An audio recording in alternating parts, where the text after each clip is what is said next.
आपल्याला आपण एक मागच्या 3 दिवसातला वन डे ट्रेनिंग घेतलं होतं. फक्त ह्या 2 दिवसाच्या ट्रेनिंगचा एक ट्रेलर होता तो. त्या ट्रेनिंगला सर आलते, त्यांनी सुरुवात केली आणि ह्या 2 दिवसाच्या ट्रेनिंगला सुरुवात झाली. हा त्या नाव सांगा आणि तुम्हाला काय वाटतं काल तुम्ही आता ट्रेनिंग केलं, कालचं ट्रेनिंग बद्दल काय वाटतं तुम्हाला? तो काम तुम्ही सुरू केलं त्याबद्दल पण सांगा थोडा. माझं नाव ठाकूर मंगल सिंग. मी नांदेडला विष्णुपुरी येथे सहयोग सेवाभावी संस्थेमध्ये डिप्लोमा इंजिनिअरिंगचं कॉलेज आहे पॉलिटेक्निक, तिथे लायब्ररियन म्हणून जॉब करतो. आणि आमचे सिनियर मित्र जे आहेत सर दत्तात्रय काळे सर आणि दिगंबर पाटील सर आणि गोलकुंडे सर जे आहेत, त्यांच्या प्रेरणेनं आणि मार्गदर्शनानं मी अकोल्याला ट्रेनिंगला आलो आणि सरांनीच पूर्ण तिथे ट्रेनिंग दिली होती आणि एकदम सुरेख आणि मला उतरण्यासारखं व्यवस्थित ट्रेनिंग दिली सर. आणि ही काळाची गरजही आहे आणि मला वाटतं की घरोघरी जे व्यसनाचं राक्षस म्हणा किंवा व्यसनाचं एक प्रदूषण जे आहे ते सगळीकडे फिरत चाललंय आणि एक काळ असा येईल की निर्व्यसनी व्यक्ती भेटणं अवघड होईल. ती परिस्थिती येणाऱ्या काळामध्ये होऊ नये त्यासाठी पण आपण एक आपलं दायित्व आहे सुद्धा की आपल्या लेकरांना पण यांच्यापासून वाचवणं आवश्यक आहे, येणाऱ्या पिढीला वाचवणं आवश्यक आहे. आणि आम्ही जे बघतोय कॉलेजेसमध्ये की लेकरं ड्रग्स पण घेत आहेत, मेट्रो सिटीजमध्ये तर घेत आहेत, पण नांदेडसारख्या सिटीमध्ये तिथपर्यंतही माझ्या ऐकण्यातही आहे आणि काही ठिकाणी पाहायलाही भेटते. दारू तर घेतात ना सर्वच आहे, पण तो ड्रग्स पण आलेली आहे छोट्या छोट्या टाउन सिटीजमध्ये. कोणाची लेकरं जे आहेत ते सुरक्षित नाही आहे.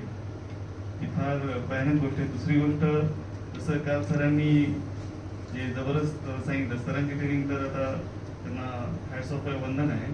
कारण आपले जे फाउंडर साहेब आहेत त्यांनी सांगितलं की लेकरांना कशा सवयी लागतात, मुलींच्या सवयी सांगितल्या आणि हे अक्षरशः आहे. कारण पानटपरीचा बिझनेस मी स्वतः केलेला आहे. याच्यापूर्वी काही वर्षापूर्वी माझा स्वतःचा पान शॉप होती, मी बंद याच्यामुळे केली ती कारण दुसऱ्याची छाती जाळून त्याला कॅन्सर त्याच्यामध्ये निर्माण करून मला लखोपती आणि करोडपती नाही.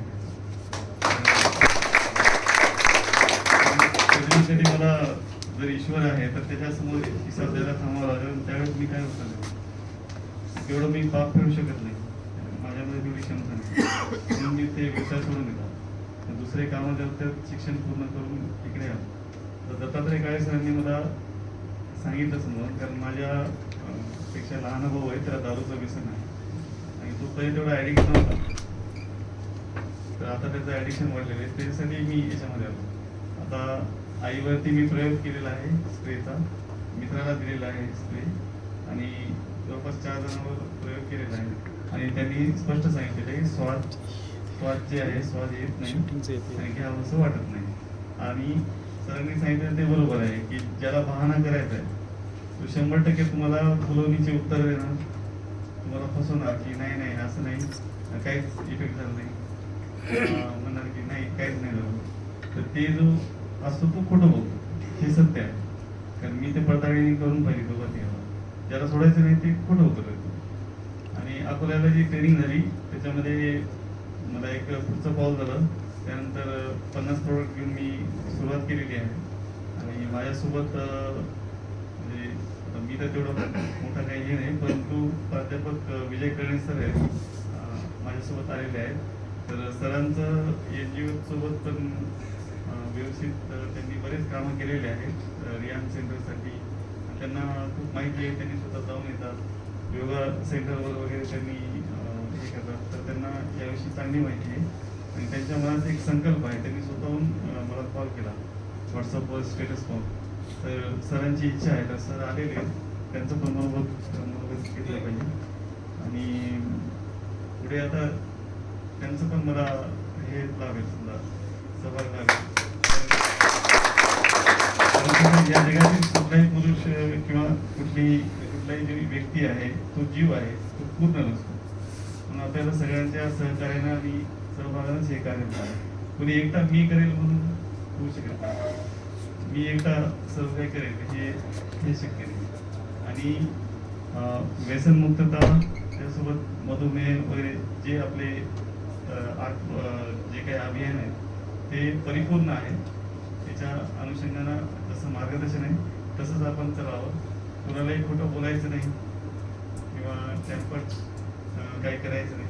जसं आहे तसंच व्यवस्थित. आणि हेच मला याच्यामध्ये आवडलेलं आहे. कारण बाकीचे MLM मध्ये जे नाही ते दाखवत आहे म्हणून ते आवडलं नाही. याच्यामुळं बेस्ट आहे.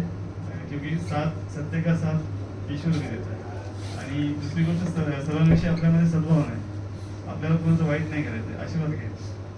त्यासाठी मी या फाउंडेशन सोबत आहे आणि पुढे कंटिन्यू राहणार.